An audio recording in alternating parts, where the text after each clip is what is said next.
in the quiet corners of the world, where the light of science fades into the shadows of folklore, there exists a creature of nightmare. They call it the Chupacabra, the goat sucker, a name that has inspired terror across 2 continents for over 3 decades. For the farmers and ranchers of the Americas, it is more than a story. It is a predator that leaves behind a trail of drained livestock and unanswered questions. Tonight, we look beyond the headlines and the blurry photos to uncover the truth behind one of the most persistent mysteries of modern times. Chapter 1. The Island of Enchantment and Terror. It all began in 1995 in the small town of Canovanas, Puerto Rico. 8 sheep were found dead, not torn apart by dogs or wolves, but drained of every drop of blood through small, precise punctures. Madeline Tolentino, the first witness, described a creature unlike anything ever seen, an upright, alien-like being with spines along its back. It stood about 3 to 4 feet tall. It hopped like a kangaroo, and its eyes, they glowed with an unearthly red light. In the following chapters, we will track its spread through Mexico and the U.S. and reveal the scientific truth behind the legend. As the news from Puerto Rico reached the mainland, the legend began its journey, crossing borders and embedding itself into the folklore of a continent. In the highlands of Mexico, the stories took on a new life. Reports of livestock found with the signature puncture marks began to flood in from local villages. The media circus followed close behind. Headlines screamed of the intruder from the shadows, turning a rural fear into a global sensation. Witnesses reported hearing a heavy, rhythmic thumping on their roofs at night, the sound of something large and predatory lurking just above their heads. Grainy photos and shaky amateur videos emerged, but like all legends, the Chupacabra remained maddeningly elusive, always staying just out of focus. The Chupacabra had become more than a creature. It was a cultural phenomenon, reflecting our primal fear of the unknown in an increasingly connected world. But as the millennium turned, the legend moved north again, crossing the Rio Grande and taking a new, terrifying form in the heart of Texas. Next, we investigate the emergence of the Texas blue dogs and the biological reality that would finally put a face to the monster. In 2004, the mystery took a physical form. The focus shifted from the tropical mountains of Puerto Rico to the sprawling ranches of Cuero, Texas. Phyllis Canyon discovered what appeared to be the impossible, a dead creature that matched the descriptions of the legendary predator. It was hairless, with leathery blue skin and large, oversized ears. The local media quickly dubbed it the Texas Blue Dog. For the first time, investigators had a body. The legend was no longer just a shadow in the night. It was something that could be tested in a laboratory. Samples were sent to Texas State University. The world waited for the results that would either confirm a new species or shatter a myth. The DNA revealed a hybrid canid, a cross between a coyote and a wolf, but its terrifying appearance was caused by sarcoptic mange, a parasitic skin infection. Science had provided an answer for the Texas sightings, but did it explain everything? The gap between biological reality and eyewitness accounts remained. In our final chapter, we explore the lasting legacy of the Chupacabra and the psychological reasons why we continue to hunt for monsters in the dark. As the internet connected the world, the Chupacabra evolved. It was no longer just a local legend. It became the world's first viral monster. From t-shirts to television shows, the creature moved from the shadows of the farm to the center of pop culture, becoming a symbol of the unexplained. Psychologists suggest that we need monsters like the Chupacabra. They personify our anxieties and give a name to the invisible fears that haunt our subconscious. The goat sucker is a modern iteration of an ancient archetype, the nighttime predator that strikes without warning and leaves no trace. But with fame came fabrication. Countless hoaxes fueled by digital editing and clever staging made it harder than ever to separate fact from fiction. Even in our world of high-definition cameras and constant surveillance, the legend persists. There are still corners where the light doesn't reach. Whether it's a mangy coyote or something truly unknown, the Chupacabra remains a mirror, reflecting our own enduring fascination with the dark. Next, we go deeper into the specialized hunts and high-tech expeditions that continue to search for the definitive proof of the beast. The hunt didn't end with the scientific reveals in Texas. Instead, it entered a new phase of high-tech investigation and specialized expeditions. Equipped with thermal imaging, high-frequency audio recorders, and motion-activated 4K trail cameras, the modern hunter leaves nothing to chance. They venture into the most remote areas of Mexico and the American Southwest, searching for that one piece of evidence that science hasn't yet debunked. Why do they keep searching? Because for many, the mangy coyote explanation is a convenient answer that ignores the more anomalous details of eyewitness accounts. Thermal cameras have captured heat signatures that defy standard animal classifications, movements too fast or shapes too large to be simple predators. Specialized research centers analyze every new photo and video, applying forensic techniques to filter out the hoaxes and focus on the truly unexplained. We are at the threshold of a final understanding. Is the chupacabra a biological reality yet to be caught, or a permanent resident of our collective imagination? In our final chapter, we bring all the evidence together to deliver the definitive conclusion on the legend of the chupacabra. The chupacabra was no longer confined to the Americas. Like a digital virus, the legend mutated and reappeared in the most unexpected corners of the globe. In the early 2000s, northern Chile became a hotspot. Reports described a creature that could leap incredible distances, terrorizing local mining communities. Thousands of miles away in rural Russia, farmers found their livestock decimated. The local press pointed to a Siberian chupacabra, a predator adapted to the cold. Is it possible for the same biological entity to exist in such diverse environments? Or is the pattern not in the biology, but in the human mind? In the Philippines, the chupacabra merged with the ancient legend of the sigbin, a nocturnal creature that sucks the blood of its victims through their shadows. The global media echo chamber amplified every local report, creating a feedback loop that made the chupacabra a truly international mystery. We have followed the trail across continents and through the laboratories of science. Now, it is time to bring it all together for the final verdict. In our final feature-length chapter, we deliver the definitive truth behind the legend. The search ends tonight. The physical evidence found in Texas was taken to the highest level of forensic analysis. Scientists at Texas State University began the painstaking process of DNA sequencing. Every hair follicle and tissue sample was cataloged. Researchers looked for genetic markers that would identify the creature once and for all. The results were definitive, yet surprising. The DNA didn't reveal an alien or a prehistoric monster, but a hybrid, a cross between a coyote and a Mexican wolf. This rare hybridization created a creature with a unique physiology, making it look and act differently than a standard predator.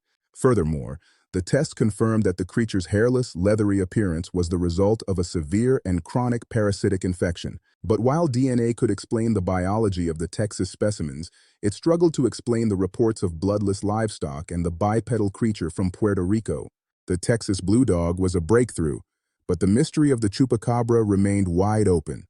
Some questions simply couldn't be answered in a lab. In our next chapter, we talk to the veterinarians and livestock experts who witnessed the aftermath of the attacks firsthand. As the sightings increased, professionals in the field began to document the anomalies. Veterinarians were called to ranches where the unthinkable had occurred. The reports were consistent: 2 or 3 clean puncture wounds, often described as surgical in their precision. The most disturbing report was the lack of blood. Standard predators, dogs, coyotes, or wolves, leave a violent mess. But the chupacabra victims were often found nearly drained. In many cases, internal necropsies showed that while the body was intact, the vascular system was almost empty. This suggested a method of feeding unknown to known predators. To many experts, these findings defied standard animal behavior. The precision suggested an intelligence or a biological adaptation that was completely foreign. This is where the myth finds its strength, in the gap between what science can explain and what the experts on the ground actually see. The search for answers continues, moving from the macroscopic evidence of the farm to the microscopic secrets of the lab. Next, we look back through history to discover the ancient roots of the winged predator and its connection to myths from around the world. While the chupacabra is a modern name, the fear of a winged, blood-sucking predator is as old as civilization itself. We must look back to the roots of the myth. In Mayan mythology, Camazotz was the death bat, a powerful deity of the underworld who demanded blood sacrifices and was said to decapitate his victims. Archetypes like Camazotz show that our fascination with hybrid blood-drinking predators isn't new. It's a recurring theme that reflects our deepest biological fears. From the vampires of Eastern Europe to the dragons of the Middle Ages, the story of the livestock killer has evolved alongside humanity, adapting to each new culture. When we compare these legends, the similarities are striking. The Chupacabra may simply be the latest face given to an ancient predatory shadow. Stories don't just entertain us, they protect us. By naming the monster, we gain a small sense of control over the unpredictable dangers of the natural world. Our journey through the shadow of the Chupacabra is nearly complete. We have seen the evidence, the science, and the myth. Now, we reach the final verdict. In our final feature-length conclusion, we bring all the threads together to decide the fate of the legend. The Chupacabra, myth, reality, or something else. One of the most persistent theories suggests that the Chupacabra wasn't born from nature, but in a laboratory. Many sightings occurred in the shadow of major military installations. Whispers of a biological experiment gone wrong began to surface. Was the creature a runaway project, a hybrid bioweapon that escaped its handlers? The lack of physical evidence, despite thousands of sightings, led many to believe in a systematic cover-up. Reports of unidentified officials in dark suits visiting ranchers became common. These men in black allegedly confiscated carcasses and intimidated witnesses into silence, further fueling the conspiracy that the government knew more than it was letting on.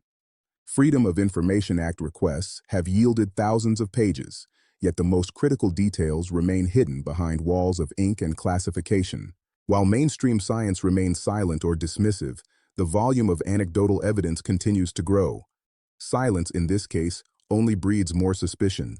If there is a hidden laboratory, it remains one of the world's best-kept secrets. But for those who have seen the beast, the secret is already out. Next, we investigate the extraterrestrial link. Could the Chupacabra be more than just an earthbound monster? We look to the stars for the ultimate origin. In the summer of 1995, the ground wasn't the only place where the unexplained was happening. The skies over Puerto Rico were ablaze with reports of unidentified flying objects. Madeline Tolentino's original description wasn't of a mangy dog, but of a creature that looked more like an extraterrestrial biological entity than anything from Earth. If the Chupacabra's biology is earthly, why are the eyewitness descriptions so consistently unearthly? This has led many to the EBE theory, extraterrestrial biological entities. This theory links the Chupacabra to a long history of cattle mutilations and alien encounters that have haunted the Americas for over half a century. Some researchers go even further, suggesting the Chupacabra is an interdimensional traveler, appearing and disappearing through ripples in the fabric of our reality. In this view, the creature isn't a predator we can catch, but a projection from somewhere else, a cosmic mirror reflecting our fears back at us. Whether from the stars or from another plane of existence, the cosmic connection adds a layer of depth to the legend that science may never fully reach. We have explored the history, the spread, the science, and the stars. Next, we bring it all home for the final summary: myth, reality, and the future of the legend. Long before the 1995 panic, another predator stalked the night. In 1975, the small town of Mocha was under a different kind of siege. The Vampire of Mocha became a household name, with headlines detailing mysterious attacks on goats and poultry that left the island in shock.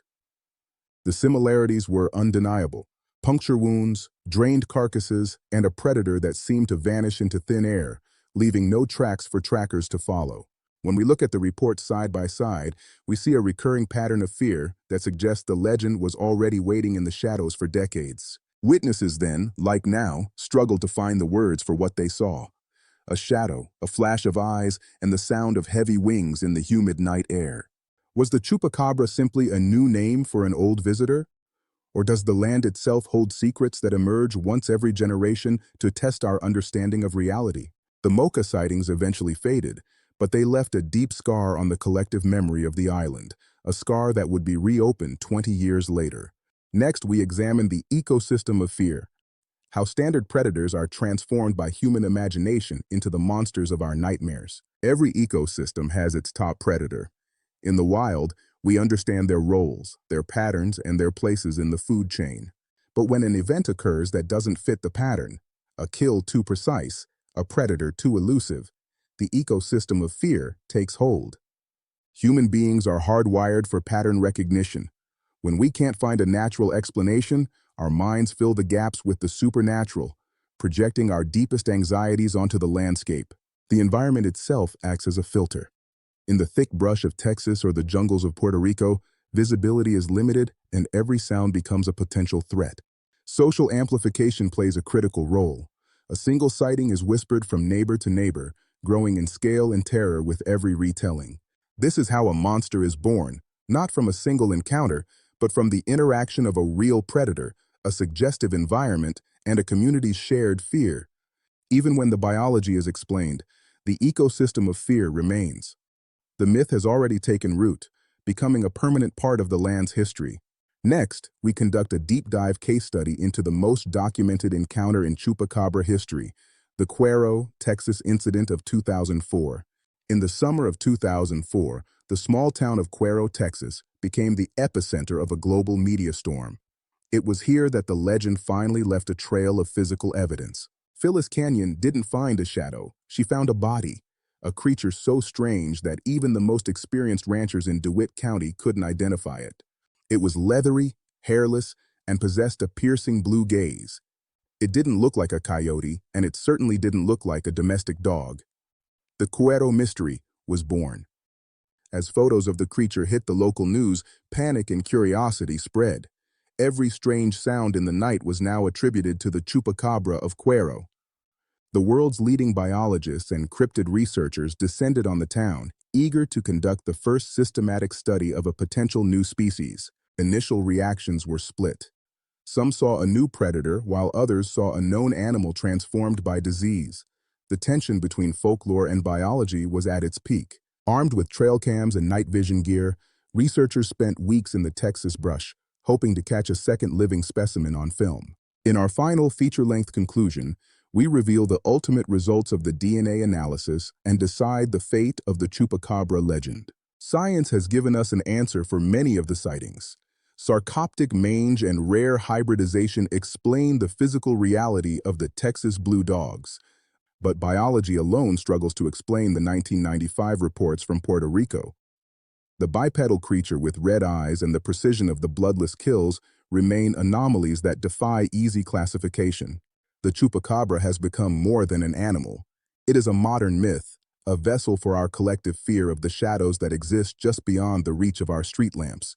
It lives on in our stories, our art, and our digital forums, proving that even in an age of science, we still crave the mystery of the unknown predator.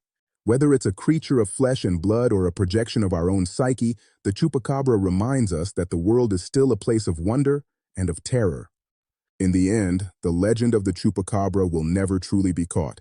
It will always remain, just out of sight. Thank you for joining us on this investigative journey.